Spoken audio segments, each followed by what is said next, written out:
trying to fucking dig it up and fucking bring it back as a zombie, because that's all it fucking is. NWA is just a zombie of itself. It's not the real NWA that you used to hear about back then with, you know, like I said, with the Ric Flairs and the Harley races and Dusty Rhodes. It's not the same thing anymore. NWA is just a name, and it's a name that's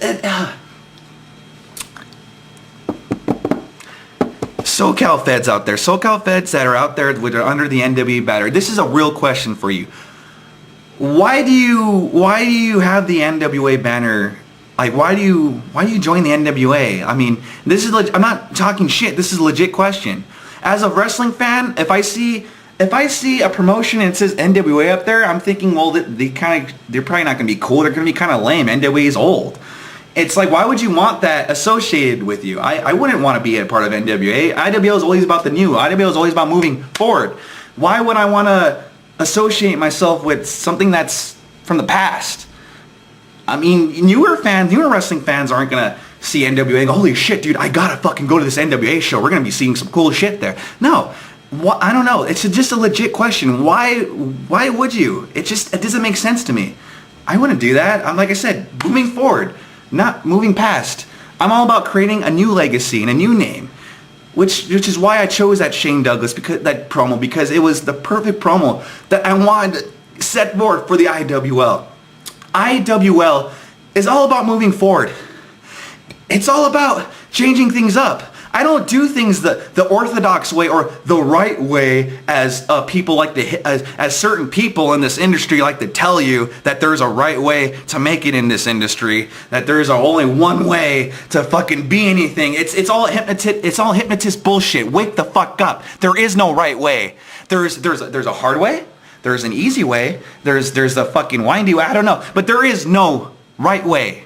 If there was a right way, every single person who's ever made it in this fucking business, you would read all their autobiographies and they would all say one way. But no, I read a shitload of autobiographies from wrestlers and they've all broken in differently. Mick Foley used to be a backyard fucking wrestler, and he broke in and he became his main being a hardcore icon. Jerry the King Lawler never even got fucking training. He wrestled his first match just out of the fucking blue. And he's a WWE Hall of Famer now. Fucking, you know, Shawn Michaels, Hulk Hogan, Ric Flair, The Rock, all of them have broken differently. And what, they didn't, the right way? There is no right way, and you're a fucking idiot if you believe there's a right way. You know, and that's the right, there is no right way. The only reason why they're saying is the right way is because they want to control everybody. They want to dominate you and make you feel like that you need them. You don't need them to make it. What you need to make it in this business is a good head on your shoulders and a good fucking heart. Because you do need a lot of heart and a lot of passion to make it in this fucking business. Because it's not an easy fucking business, as I'm fucking explaining it to you. There's a lot of bullshit. There's a lot of corruptness, or whatever, you know, corruptivity, I should say, that's a proper word. A lot of egos, a lot of bullshit. You don't break into the wrestling to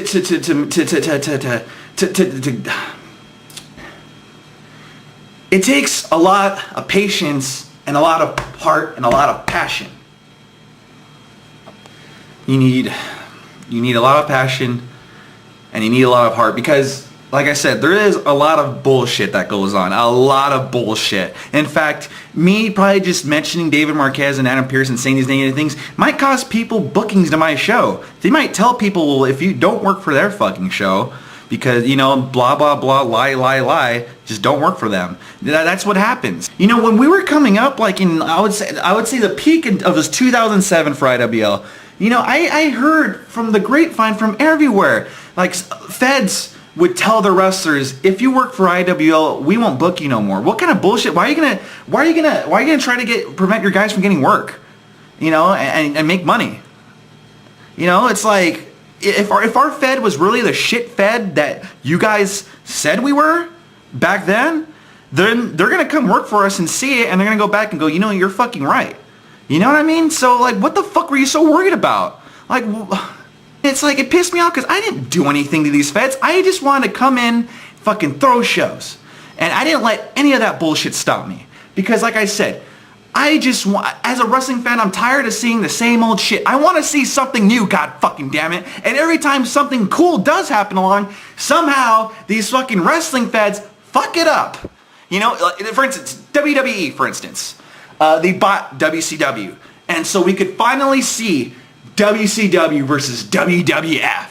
It was the dream feud come true. Nope. Nope. Nope. That feud sucked. Because the ego is involved. Because, the WCW guys came in and didn't shake The Undertaker's hand or something like that.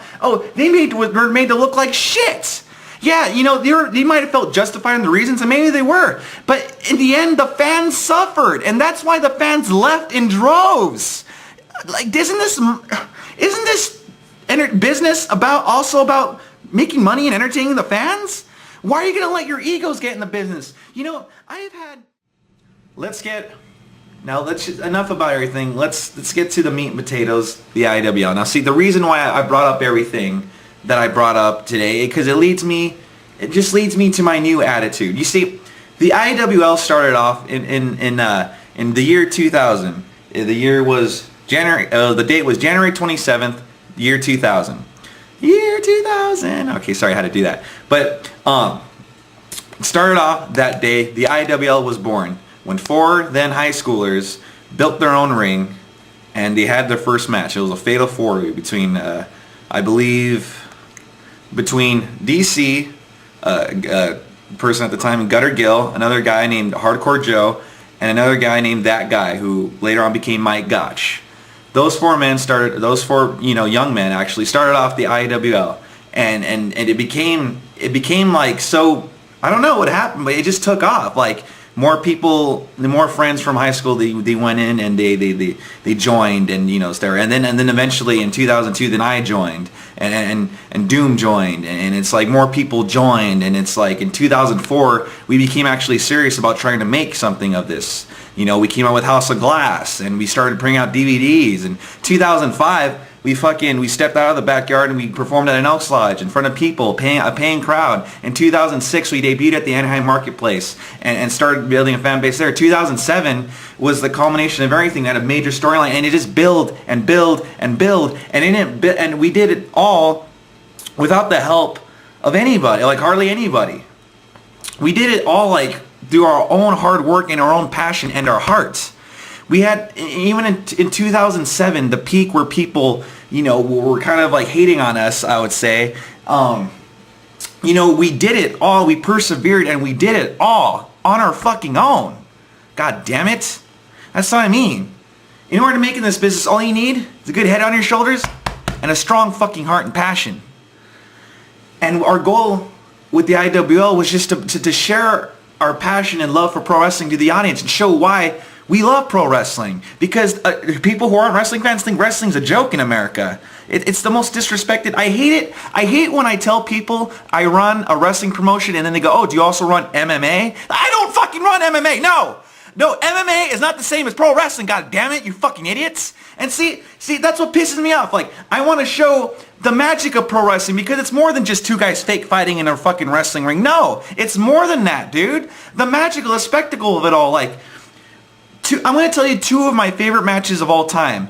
And you're going to be shocked by my two choices because because it wasn't a great wrestling match. My first choice, The Rock versus Hulk Hogan at WrestleMania X8.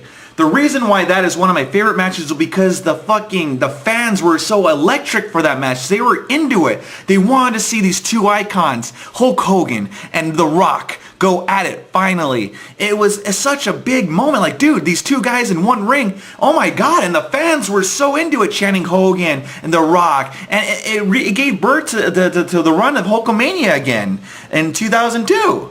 And it's like, dude, it was magical. That's why I love pro wrestling. Just the spectacle of it all, man. It's like you'll never find anything like pro wrestling. It is the most unique form of entertainment I have ever seen. And I don't know why, but I am just in love with pro wrestling. It's the only place I know if you could go out there and people will cheer your name and boo you. It's like in MMA, you don't even get that kind of like magic in MMA. I like MMA. I like watching UFC, but you don't get that same feel in pro wrestling. It's totally different. It's awesome. My other favorite match, and it involves John Cena, surprisingly, Rob